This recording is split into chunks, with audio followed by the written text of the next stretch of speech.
নমস্কার বন্ধুরা, তোফাস রান্না বান্নায় আপনাদের সবাইকে স্বাগত জানিয়ে শুরু করছি আজকে খুব সিম্পল একটা রেসিপি। আজ আমি আপনাদের সঙ্গে শেয়ার করে নেব পেঁয়াজ কলি আলু পোস্ত। রেসিপিটা তৈরি করা যতটাই সহজ, খেতে কিন্তু অনেক গুণ বেশি সুস্বাদু। চলুন তাহলে রেসিপিটা শুরু করি। তার জন্য গ্যাসে কড়াই বসিয়ে দিয়ে দিচ্ছি সর্ষের তেল। এখানে আমি 2 টেবিল চামচ মতো সর্ষের তেল দিয়ে দিলাম। আর তেলটা ভালো মতো গরম হয়ে গেলে দিয়ে দিলাম 1/2 চা চামচ 5 ফোড়ন। সামান্য একটু নাড়াচাড়া করে ফোড়নটাকে ভেজে নিয়ে এর মধ্যে আমি দিয়ে দিচ্ছি সরু সরু করে কেটে রাখা আলু। এখানে আমি 3টে মিডিয়াম সাইজের আলু নিয়ে নিয়েছি। আর আলুগুলোকে খুব বেশি সরু সরু কাটিনি, আবার খুব মোটা মোটাও কাটিনি। আপনারা দেখেই বুঝতে পারছেন যে কিভাবে আলুগুলোকে আমি কেটে নিয়েছি। এবার তেলের মধ্যে 1 থেকে 1.5 মিনিট মতো একটু নাড়াচাড়া করেই দিয়ে দিচ্ছি পরিমাণ মতো নুন। এরপর আবারও 2-3 মিনিট মতো একটু নাড়াচাড়া করে আলুগুলোকে ভেজে নিচ্ছি।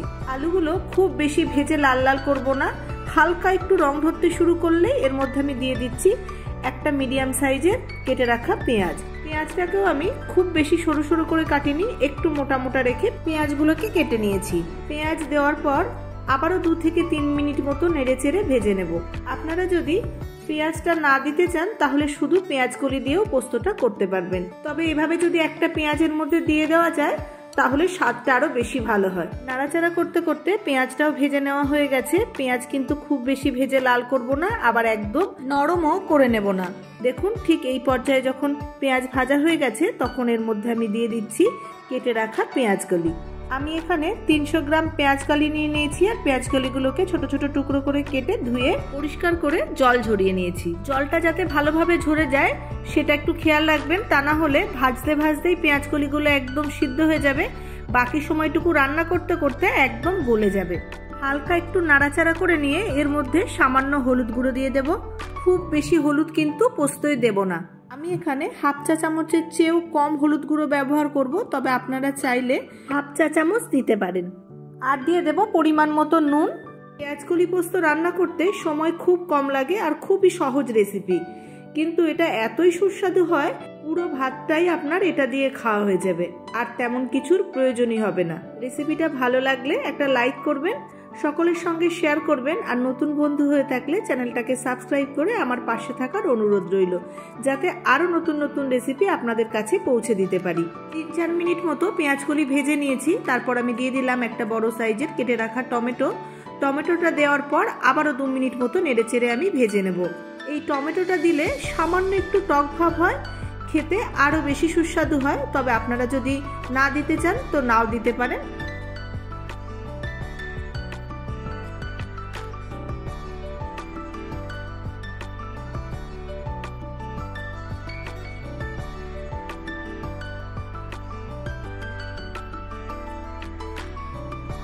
দু মিনিট নাড়াচাড়া করতে করতেই টমেটোটা মজে বেশ গলে গেছে, আর পেঁয়াজ কলিগুলো হালকা একটু মজতে শুরু করে দিয়েছে। এবার আমি এখানে দিয়ে দিচ্ছি পোস্ত বাটা। আমি এখানে 3 টেবিল চামচ পোস্ত আর কাঁচা লঙ্কা বেটে নিয়েছি। তবে কাঁচা লঙ্কার পরিমাণটা আপনারা যেমন ঝাল পছন্দ করবেন সেই অনুযায়ী দিয়ে নেবেন। পোস্ত মিক্সিতে বাটতে গেলে প্রথমেই জল দিয়ে বাটবেন না, শুকনো অবস্থায় একটু ঘুরিয়ে নেবেন, তারপর জল দিয়ে বাটবেন, দেখবেন খুব ভালো বাটা হবে। তবে পোস্ত বাটার সময় একটা জিনিস খেয়াল রাখবেন, বেটে একদম স্মুথ পেস্ট করবেন না, হালকা একটু কম বাটবেন, দেখবেন পোস্তর স্বাদটা আরো ভালো লাগবে। মানে আমি বলতে চাইছি হালকা একটু আধবাটা করে রাখবেন। পোস্ত বাটা দেওয়ার পর 1.5 থেকে 2 মিনিট মতো একটু নাড়াচাড়া করে নিলাম। মিক্সির বাটিটা ধুয়ে অল্প একটু জল আমি দিয়ে দিলাম, যাতে পেঁয়াজ কলি আর আলুটা ভালোভাবে সিদ্ধ হয়ে যায়। তবে খুব বেশি জল দেব না, সামান্য একটু জল আমি এর মধ্যে অ্যাড করেছি। জলের পরিমাণটা বেশি দিয়ে দিলে জলটাকে কমিয়ে শুকনো করতে একটু সময় বেশি লাগবে, তাতে পেঁয়াজ কলিগুলো একদম ঘাটা ঘাটা হয়ে গলে যাবে। এতে যখন খাওয়া হবে তখন পেঁয়াজ কলির স্বাদটা আর ভালো লাগবে না। আরও সামান্য একটু জল লাগবে, তাই সামান্য আর একটু জল দিয়ে দিলাম। এখানে আমি 1.5 কাপের মতো জল দিয়ে দিয়েছি। ভালো করে নাড়াচাড়া করে মিশিয়ে দিচ্ছি।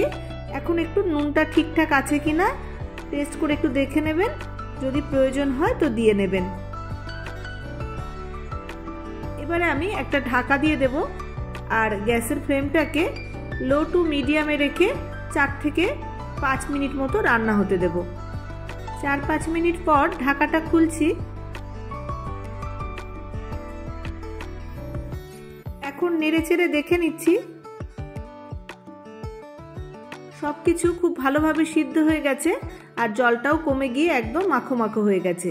খুব বেশিক্ষণ সময় ধরে পোস্ত যদি ফোটানো হয় তাহলে পোস্তর গন্ধটা চলে যায়।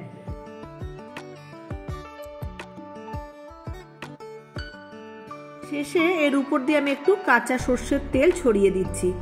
এই শেষে যে কাঁচা সর্ষের তেলটা ছড়িয়ে দিলাম, এই সর্ষের তেলের ঝাঁঝটা অসাধারণ লাগবে। নেড়েচেড়ে ভালো করে মিশিয়ে দিয়ে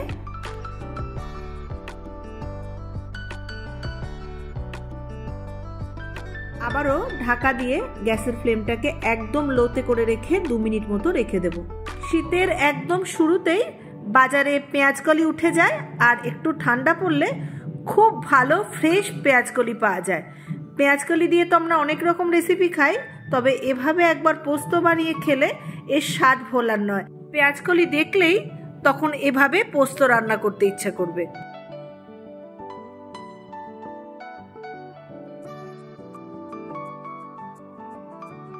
আবারও 2 মিনিট হয়ে গেছে, আমি ঢাকনাটা খুলছি।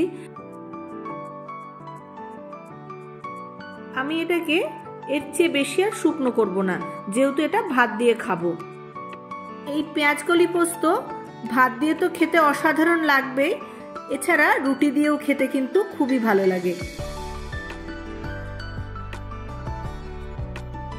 রান্না শেষ, গ্যাস অফ করে দিয়েছি। এবার একটু ঢেকে দিয়ে 2-3 মিনিট মতো স্ট্যান্ডিং টাইমে রেখে দিয়ে আমি সার্ভ করে নেব।